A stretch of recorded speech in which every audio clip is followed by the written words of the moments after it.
fe es lo que el hombre debe buscar cada vez que escucha el Evangelio.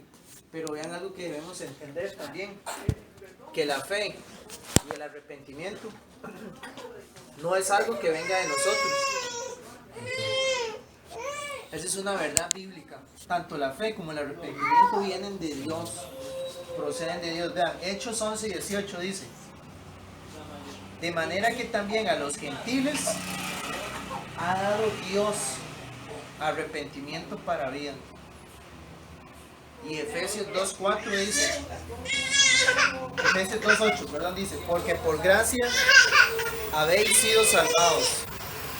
Dice, por medio de la fe, y esto no de vosotros, sino que es don de Dios.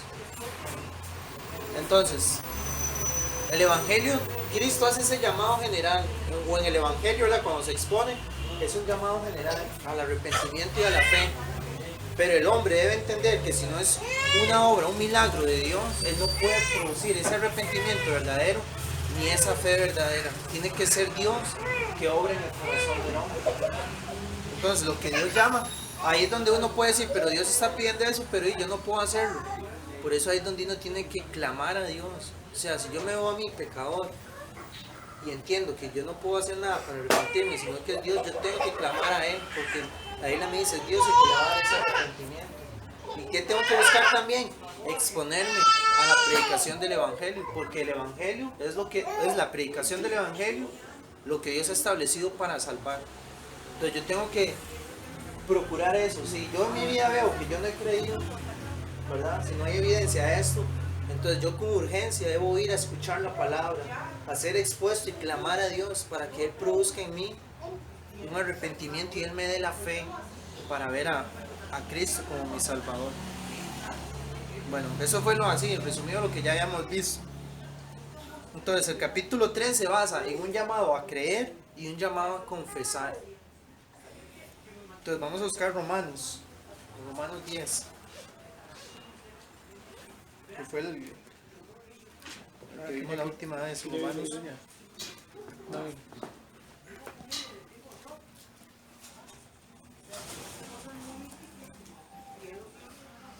¿Y es que?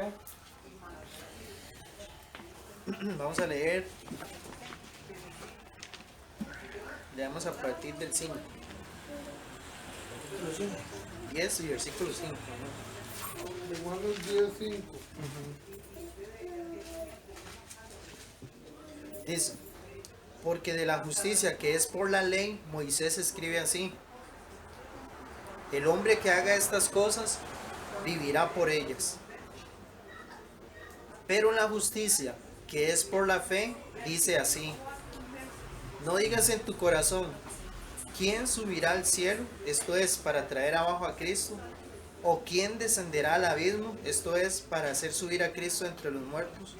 Mas, ¿qué dice? Cerca de ti está la palabra, en tu boca y en tu corazón. Esta es la palabra de fe que predicamos. Que si confesares con tu boca que Jesús es el Señor y creyeres en tu corazón que Dios le levantó de los muertos, serás salvo. Porque con el corazón se cree para justicia, pero con la boca se confiesa para salvación. Entonces, lo que anteriormente, ¿verdad?, habíamos visto es que primero, donde dice el versículo 5, la justicia que es por la ley, porque la justicia que es por la ley, Moisés escribe así: el hombre que haga estas cosas vivirá por ellas. Entonces recuerden, cuando Dios le da toda la ley al pueblo de Israel, Él les dice, ¿verdad?, en Levítico: el hombre que haga esto, que cumple estas leyes, va a vivir por ellas, ¿verdad? Pero después nosotros vemos a través del testimonio de la Escritura que nadie puede cumplir la ley, ¿verdad? Que la ley, más bien, al nosotros estudiar la ley, ella nos condena. ¿Por qué? Porque nosotros no podemos llegar a cumplir en la perfección. Pero no por eso es que la ley es mala, porque luego la Biblia dice en Gálatas que ella ha sido nuestro ayo para llevarnos a Cristo, ¿verdad? Entonces la ley, el hombre, y de hecho el hombre debe ser expuesto a la ley para que él entienda su estado ya de perdición. ¿Por qué? Porque la ley de Dios lo condena. Entonces, ¿qué debe hacer él? Entender lo que dice aquí. El versículo 6, bueno, y lo que estuvimos viendo, que es por la justicia de Cristo.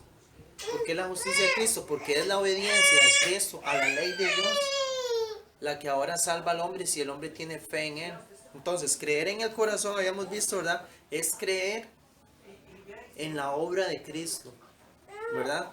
En todo lo que ha hecho Cristo para salvarme y no depender entonces de lo que yo pueda hacer, porque a veces nosotros aún, el ser humano puede tener esa idea, ¿verdad? ¿De qué? De que yo puedo ganarme el favor de Dios de alguna manera, ¿verdad? Cumplir ciertas reglas o decir, porque he hecho esto, ya Dios me va a bendecir. Y no es así, sino que la Biblia nos muestra que es solo por la fe en Cristo. Y creer en Cristo habíamos visto que significa que yo voy a creer todo lo que la Escritura dice acerca de Él, ¿verdad? Y eso es creer en el corazón. ¿Por qué creer en el corazón? Y también, ¿verdad? En estudios anteriores hemos visto que el corazón es el centro del hombre, ¿verdad? Que es lo que dirige y gobierna todo nuestro día. Entonces, si en mi corazón yo creo que Cristo es mi Señor y que Él me ha salvado, entonces ahora esa fe que yo tengo en Él me va a llevar a vivir de acuerdo a lo que Él dice, ¿verdad? Entonces habíamos visto que estos pasajes en Romanos se toman, ¿verdad?, para lo que es la oración del pecador, ¿verdad? Y nada más se procura que la gente repita y ya de esa forma entonces muchas veces se le dice que él ya ha sido salvo. Pero hemos visto que no, ¿verdad? O sea, en un sentido está mal aplicado, porque no es solo repetir algo, sino que como vemos tiene que ser una obra de Dios. Y en Corintios dice, nadie puede llamar Señor a Cristo, si no es por el Espíritu de Dios. O sea, ahorita alguien afuera puede decir, sí, Cristo es mi Señor, pero no con la convicción que la Biblia lo enseña. ¿Cuál convicción? O sea, nosotros vemos el testimonio de la iglesia en Hechos, cómo ellos dieron su vida, los apóstoles, ¿verdad?, por Cristo. Por ejemplo, al Esteban, ¿verdad?, que fue el primer mártir, reconociendo que Cristo era el Señor. Y después la tradición, ¿verdad?, enseña que todos los apóstoles padecieron martirio, ¿verdad? ¿Por qué? Porque había una convicción en ellos acerca de Cristo, de que era el Señor de sus vidas. Entonces, que nosotros creamos en Cristo, en el corazón, entonces eso implica que ahora, adelante, que ya ahora nosotros, nuestra voluntad está sumisa a Él, ¿ya? ¿Por qué? Porque ahora Él es el dueño de nuestras vidas. Y eso es una obra que el Espíritu Santo hace en un hombre, creer de esa forma en Cristo, donde ya el hombre entonces rechaza el mundo por aceptar el señorío de Cristo. Y eso entonces en nuestra vida nosotros podemos examinarnos, si estoy creyendo en Cristo de esa forma, ¿verdad? Porque, por ejemplo, Cristo, Él dijo, solo yo puedo salvar y solo yo puedo llegar al Padre. Pero ¿qué pasa? Hoy en día la gente cree en muchas formas que puede ser salvo, ¿verdad? Muchas religiones, muchas ideas acerca de qué es bueno y qué es malo según ellos, pero no de acuerdo a lo que Dios ha mandado en su palabra. Entonces ahí es donde nosotros podemos ver si realmente yo estoy creyendo en Cristo con mi corazón, donde Él gobierna toda mi vida. Toda mi vida, ¿a qué me refiero? En mi vida laboral, en el caso mío, en mi vida como hijo, si honro a mis padres de esa forma, o en la vida ya de matrimonio, si es Cristo el Señor de nuestra vida en esa área, ahí es donde entonces nosotros podemos ser, o podemos examinarnos, ¿verdad? Si he creído en Cristo de esa forma, ¿no? Entonces no es solamente decirle, crea en Cristo y repita esto, no, es que su vida se rinda a Cristo. Muy bien, eso es creer en el corazón. Entonces vamos a ver lo que es confesar. Es el versículo 10 dice, porque con el corazón se cree para justicia, pero con la boca se confiesa para salvación. Entonces vamos a ver eso. Entonces dice, ¿qué significa confesar? Dice, bueno, según el diccionario, reconocer uno lo que no puede negar por motivos de razón o de fe. Entonces, ¿a qué se refiere Pablo cuando dice con la boca se confiesa para salvación?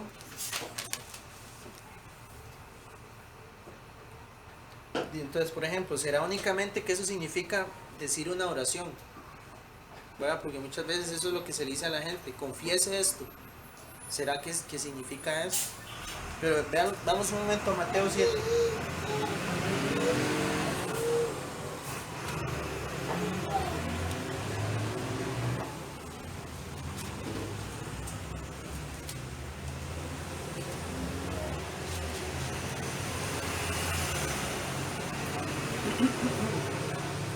Siete 21. Si quiere leerse. Solo 21. ¿Tienes ya? Mateo 7:21. No todo el que me dice Señor, Señor entrará en el reino de los cielos, sino el que hace la voluntad de mi Padre que está en los cielos. Ok. Entonces vean lo que tenemos que ver. Romanos 10:9 dice que si confesares con tu boca que Jesús es el Señor. Y aquí dice, no todo el que me dice Señor, Señor. Entonces tiene que haber en un sentido algo que no es solamente decir, ¿verdad? Porque aquí él claramente lo está diciendo. Detrás de esto hay una, No solo confesar con la boca.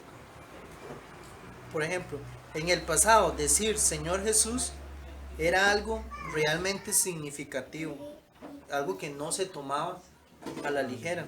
Entonces, por ejemplo, para los gentiles decir que Jesús es el Señor era rechazar abiertamente la confesión de que César es Señor. O sea, en el tiempo, ¿verdad? En los primeros siglos de la iglesia, cuando alguien decía que Jesús es el Señor, recuerde que algunos emperadores romanos ellos se declaraban dioses, ¿verdad?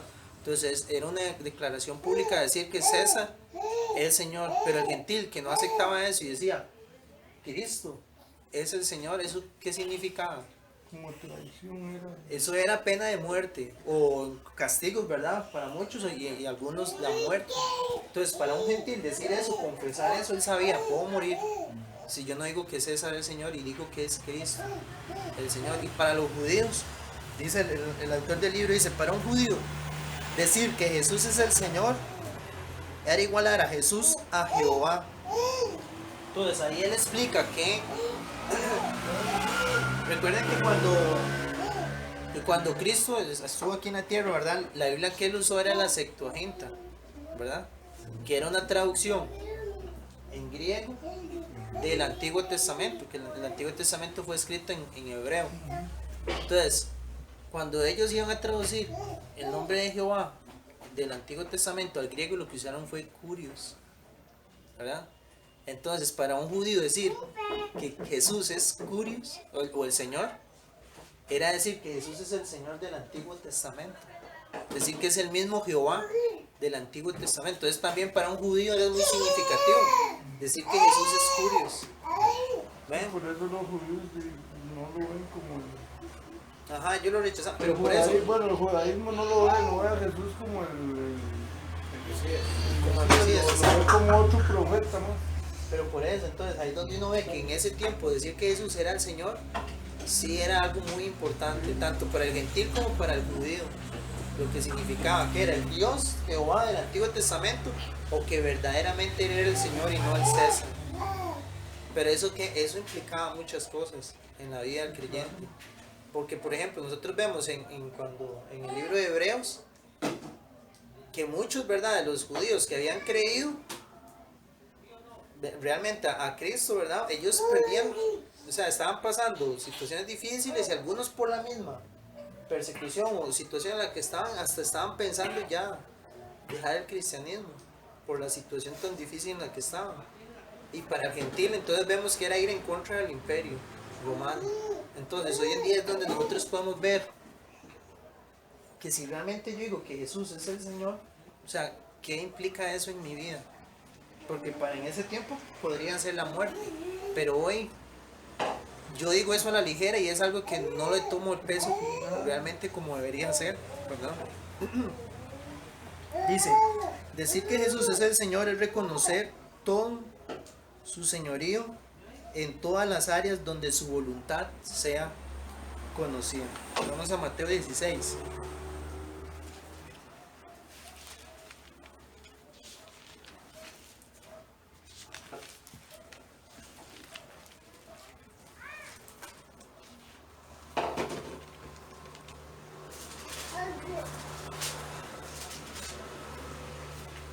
Vamos a leer el versículo 24.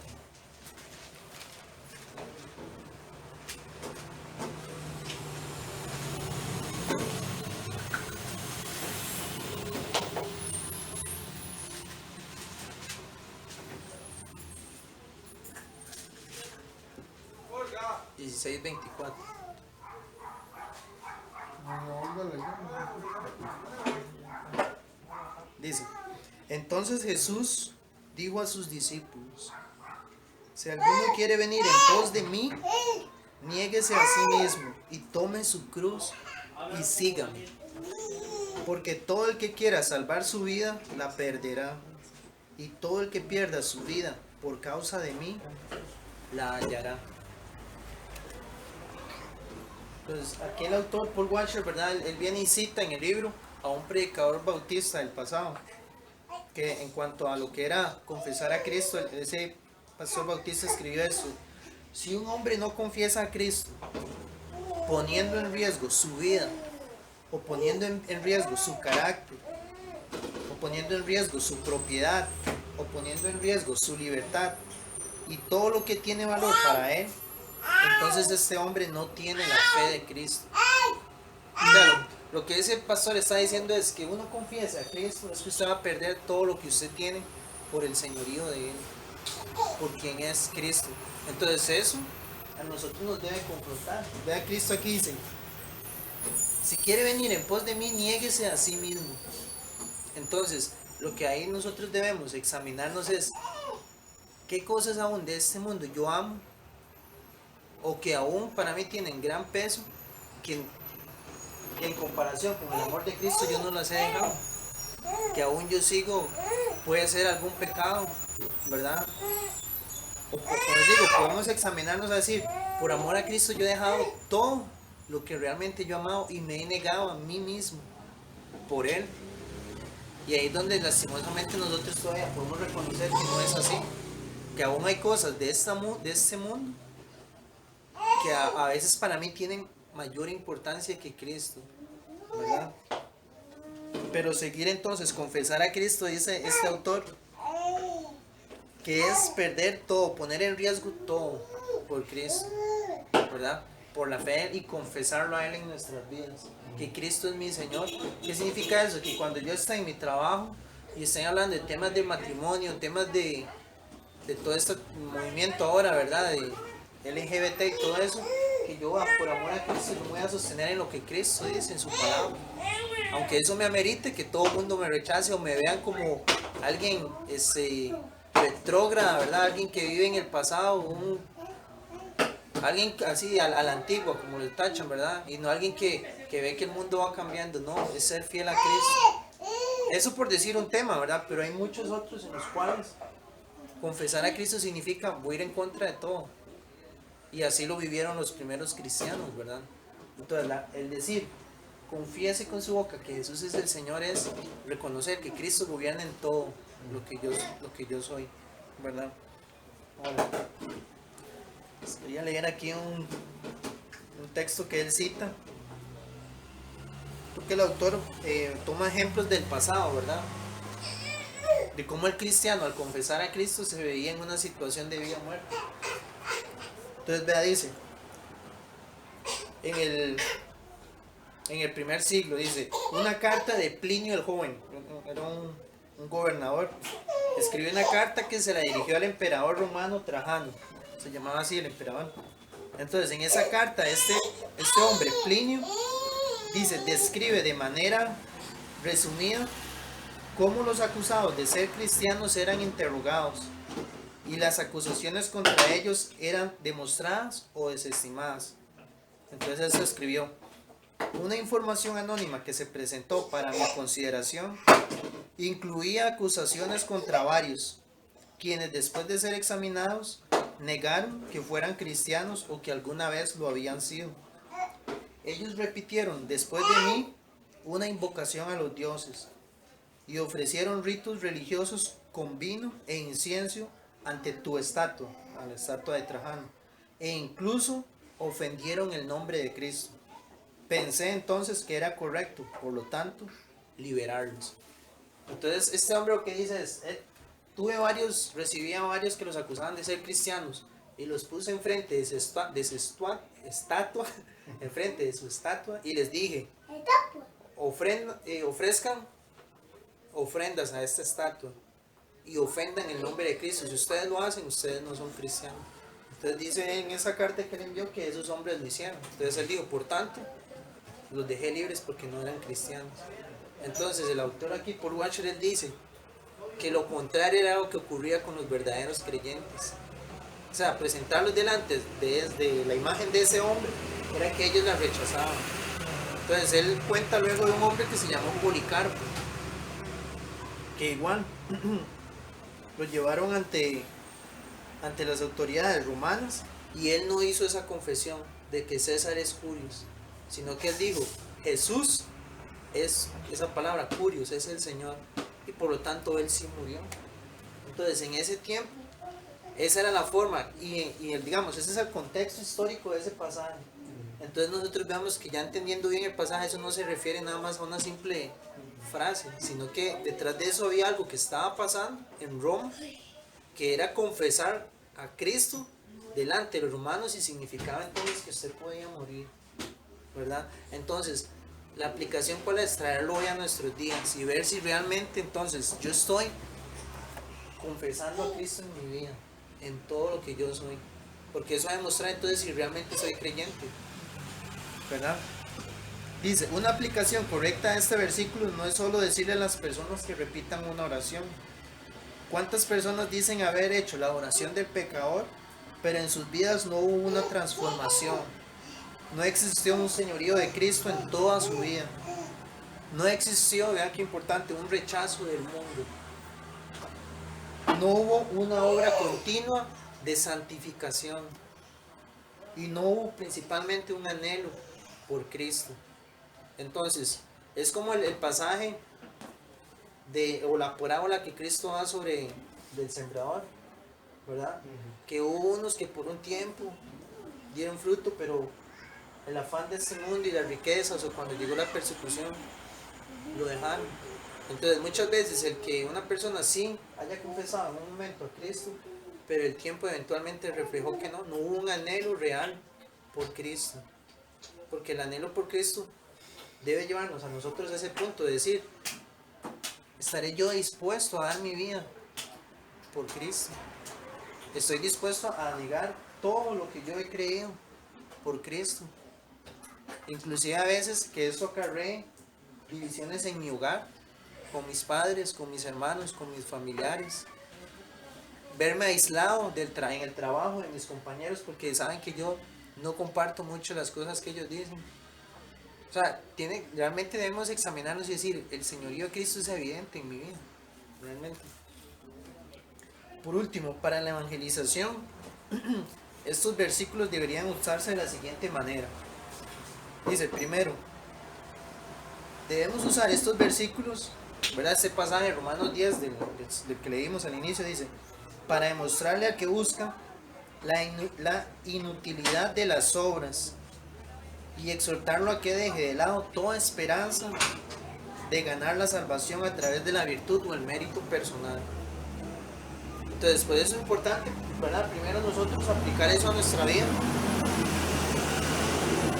entendiendo eso, que es solo por la justicia de Cristo. Y cuando tenemos la oportunidad de hablar con alguien, ¿verdad? Que cree que o que todavía no entiende, ¿verdad? Que no es solamente hacer una oración, es explicarle bien este pasaje, decirle, ahí lo que enseña es que no es que usted tenga virtud o mérito. ¿Por qué? Porque el que le diga yo a una persona, vean, si yo le digo a Gabriel, repita esto después de mí, la salvación de él depende de que haga esa oración. Entonces es una obra, ¿ve? O sea, y eso es contradice la escritura. Entonces llevar a decirle, no es por una virtud en usted, es por la justicia que Cristo ha cumplido en su palabra, es por la obra perfecta de Cristo. Entonces ahí a la hora de usar este pasaje en la evangelización podemos orientar bien a la persona, ¿verdad? Segundo, debemos utilizar estos versículos para animar al que está buscando a que vea a Cristo solamente y a que crea en Él para salvación.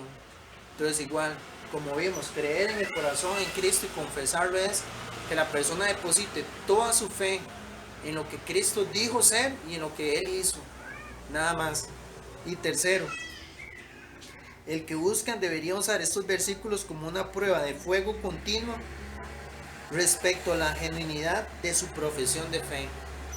O sea, si yo hoy digo soy creyente y tengo muchos años de estar en eso, entonces es una prueba continua de qué cosas he negado a través de mi vida por Cristo hasta hoy, que Dios, que el Espíritu Santo me convence y pueda decir cuántos pecados o cuántas cosas que yo creí que eran correctas, Dios me las ha quitado y me ha mostrado ese pecado. O inclusive vean esto, cuántas cosas que no son malas, pero que realmente no aprovechan, y que esas cosas más bien por amor a Cristo las dejaría por buscar una mayor, como creyente, una mayor santificación, un mayor conocimiento de Cristo, ¿verdad? Dice, aunque pase por grandes luchas, ok, entonces dice, yo leo de nuevo, el que busca debería usar estos versículos como una prueba de fuego continua respecto a la genuinidad de su profesión de fe. Aunque pase por grandes luchas y sufra muchos fracasos en su fe, en su piedad y en su confesión durante su vida, su identidad y propósito estarán cada vez más vinculados al control de Cristo sobre él. Entonces, es cierto, el creyente, y hace 8 días creo que el pastor lo decía en la iglesia, o sea, al creyente no se le puede asegurar que no va a pasar tribulaciones. El creyente va a pasar pruebas. Bueno, como lo que ahora le está pasando a esa muchacha, muertes de algún familiar, cosas difíciles, duras, ¿verdad? Pero en todo, su confesión en Cristo se va a mantener firme, el depender de Cristo. Puede haber fracasos en su vida espiritual, pero el verdadero creyente Dios lo va a perseverar por esa confesión en Cristo, ¿verdad? Entonces eso a nosotros nos va a alentar a seguir hasta el final, pero también a la misma vez me confronta diciendo, ¿realmente yo estoy aceptando a Cristo en mi vida como debe ser? ¿O fue en el pasado y yo ahora ya no, lo que un día con fervor, con fuerza lo demostré en mi vida y era evidente y ahora no? Ahora ha menguado y me preocupan las cosas de este mundo, me preocupa qué cosas voy a tener y me afano por lo material y no, realmente hay un anhelo por Cristo, ¿verdad? Por su señorío cada vez más evidente en mi vida, por amarlo más a Él, obedecerle más a Él y ser un testigo fiel de Él, ¿verdad? Eso nos debe confrontar. Bueno, así cierra este capítulo, ¿verdad? Capítulo 3. Nada más puse aquí para que lo tengan presente. El capítulo 4 va a enfocarse acerca de recibir a Cristo y va a estudiar Paul Watson. Ahí él va a detallar el pasaje de Apocalipsis 3:20, que dice aquí, yo estoy a la puerta y llamo. Él lo va a explicar, y los que tienen el libro ahora pueden ir leyendo cuál es la correcta interpretación de ese pasaje. Porque él lo explica bien, pero a la misma vez también le va a dar un uso para evangelizar. Entonces es muy interesante. Ese sería el siguiente. Entonces no sé si tienen algún comentario. Yo eso de confesar al Señor, a Cristo, nuestro Señor, lo vemos en muchas personas como Daniel, ¿verdad? Digamos que el libro de Daniel relata de que al mediodía sonaban unas trompetas. Entonces, eso decía de que tenían que ponerse de rodillas ante el profesor, creo. Una estatua que le han hecho. Para adorarle, y el que no lo hacía, le cortaban la cabeza. Y se dieron cuenta que él no lo hacía. Oraba 7 veces al día. Y la evidencia que los metieron a pesar de su desobediencia, según el pueblo lo mandaron a quemar a la fosa. Le subieron la caldera 7 veces más de lo que podía arder. Sin embargo, él fue confiado y Dios lo respaldó, ¿verdad? Para que no se quemara y todo. También cuando los entregaron a los leones para que los comieran y los leones se durmieron. Entonces vemos cómo Dios respalda eso también. Cómo tiene que ser la vida de un verdadero creyente. Sí, el problema es que ahora, digamos, ahora no, como le explicaba a usted, que ahora es un poco más difícil, porque ahora usted está muy respaldado, nadie lo va a amenazar, nadie lo va a tratar mal, es más, ni siquiera lo van a ofender, porque las leyes lo amparan, lo protegen. Ahora puede ser usted hasta un pecador descarado, porque no tiene otra palabra, y aún así más bien todavía hay leyes que lo protegen a usted y que lo incitan a que usted caiga en el pecado. O sea que no, es un poco más difícil ahora, más bien, porque antes por lo menos usted arriesgaba la vida y si la perdió por Cristo. Y gloria a Dios, porque la perdió por Él. Sí, digamos, en esta Pero parte... ahora sí es un poco más difícil. Sí. Ver Digamos, aquí en el... al verdadero creyente. Sí, pero de igual manera, digamos, uno sí tiene... Un cierto rechazo Exacto. en la sociedad. Pero A ver. como le digo, o sea, No en el sentido que lo lleven a la muerte aquí. No, por eso, Es, el no, termómetro para medir es muy bajo. O sea, ahora usted, lo más que le pueden dar es la espalda, rechazarlo, no hablarlo. el detalle Pero- está cuando ni siquiera eso, el cristianismo cae en un confort en el cual busca acomodarse. Exactamente, a eso es a lo que voy. O sea, la gente queda en ese conformismo y no se preocupa porque dice, bueno, ¿para qué me voy a preocupar tanto? Si la verdad es que nadie me va a decir nada ni nada. Antes sí era una tarea difícil, ahora es un poco, no sé, trivial Sí. hablar de... Pero digamos, no debería ser así, o sea, No, individualmente, no, ahí es donde yo obviamente que no. les mencionaba, tal vez, o sea, uno tiene que verse así, a la luz de la palabra, y decir las verdades de Cristo que Él proclamó, que los apóstoles enseñaron, las estoy enseñando yo, porque si es así, bueno, son evidentes en mi vida, porque si es así, vean que la predicación de Pablo y los apóstoles, perdón, provocaba esto, o que aceptaran a Cristo, o que lo rechazaran, o sea, y rechazar no, o sea, era A Cristo, no hay. ajá, ellos, pero eso acarrea consecuencias al cristiano. Por eso, A veces, o sea, en mi vida yo no estoy demostrando el cristianismo verdadero y me veo a mí y todo está bien. Es que es un sí, indicativo, exactamente, como dice exacto. por Carlos. eso hay que- es lo que le digo yo, hay que ¿no? confrontar, Como dice el Señor, no todo el que me diga Señor, Señor. Es por ejemplo, digamos, tal vez, yo no sé en qué trabaja usted, pero cuando nos vemos relacionados con un grupo de compañeros, se crea un vínculo de amistad, ¿verdad? Siempre hay el zapazo del trabajo, como dicen, el buena nota, el mala nota, el amargado, y entonces usted es parte de ese vínculo, ¿verdad?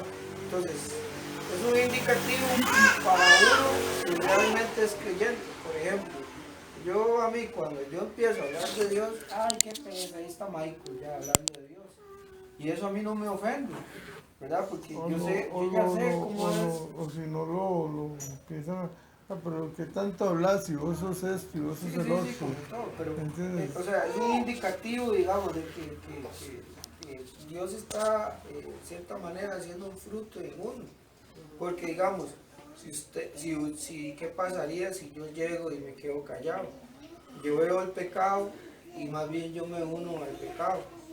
Entonces, ya Michael es de nosotros, ¿verdad? Entonces, no es una evidencia de que realmente yo estoy confesando y creyendo, ¿verdad? Que el Señor es. Quisiera aportar algo lo que están diciendo, que es en 1 Timoteo 6:11, donde habla de la buena batalla de la fe. Y dice, mas tú, hombre de Dios, huye de estas cosas y sigue la justicia, la piedad, la fe, el amor, la paciencia y la mansedumbre. Pelea la buena batalla de la fe, echa mano de la vida eterna, a la cual asimismo fuiste llamado, habiendo hecho la buena profesión delante de muchos testigos.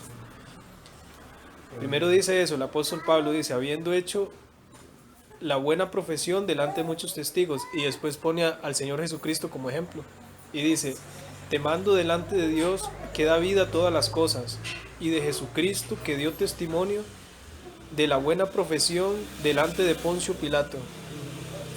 Y hay que recordar que la profesión de Cristo lo llevó a la muerte. Pilato le dijo, yo lo puedo liberar, y Cristo no negó, Cristo dio testimonio de la verdad y Cristo no negó. O sea, la confesión de Cristo lo llevó a la muerte. Eso es muy, muy interesante, porque así como Cristo padeció, es una gloria del creyente padecer por la fe. Los apóstoles no veían como que era un sufrimiento y que uy, pobrecitos nosotros, y somos miserables. Ellos no lo veían así. Ellos veían que era una gloria y era un privilegio que ellos tenían, que el Señor les concedió padecer por causa del nombre de Cristo. Pero es interesante eso, como el apóstol Pablo le dice a Timoteo sobre la buena batalla de la fe, ¿verdad? Que habla eso de la profesión y después pone de ejemplo al Señor Jesucristo, ¿verdad? Y hay otro versículo en 2 Timoteo 3:12, donde dice, que es pequeñito: si sufrimos, también reinaremos con Él. Si le negaremos, Él también nos negará. Si fuéremos infieles, Él permanece fiel. Él no puede negarse a sí mismo. Ese es uno. Y después el otro dice: y también todos los que quieren vivir piadosamente en Cristo Jesús padecerán persecución. O sea, no es como una regla, es como lo que todo creyente va a padecer. O sea, por causa del nombre de Cristo, siempre va a haber persecución. No siempre va a ser la misma, pero siempre va a haber, ¿verdad? Y eso es lo que dice la Escritura. Dice, el que quiera vivir piadosamente padecerá persecución. Nada más eso. Bueno, ahí veremos para concluir.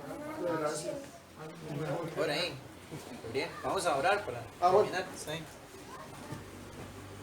Gracias, Dios, porque tú eres bueno. Señor, te hemos recordado tu palabra. Señor, danos un corazón humilde, un corazón, Dios, enseñable, un corazón, Dios, que nos puedas enseñar por medio de tu santa y santísima palabra, Dios, tu sabiduría, Señor, que nos pueda ser enseñada a nosotros. Dios, ayúdanos en nuestra vida diaria. Ahora, Dios, que hemos aplicado esta palabra, te pedimos que nos ayudes a que dé fruto para glorificar tu nombre en donde quiera que estemos. Así como el testimonio que dio Cristo Jesús, podamos seguir sus pisadas, no importando que venga, sino glorificarte, Dios. Te pedimos esto, Dios, en el nombre de Cristo Jesús y para su gloria. Amén. Amén. Muy bien. Bueno, Marvin. Bueno, Bien, muchas gracias. nos vemos. Yo le aviso a Jonathan para que le confirme. Usted me avisa, Jonathan. Yo le llamo como hasta ahora.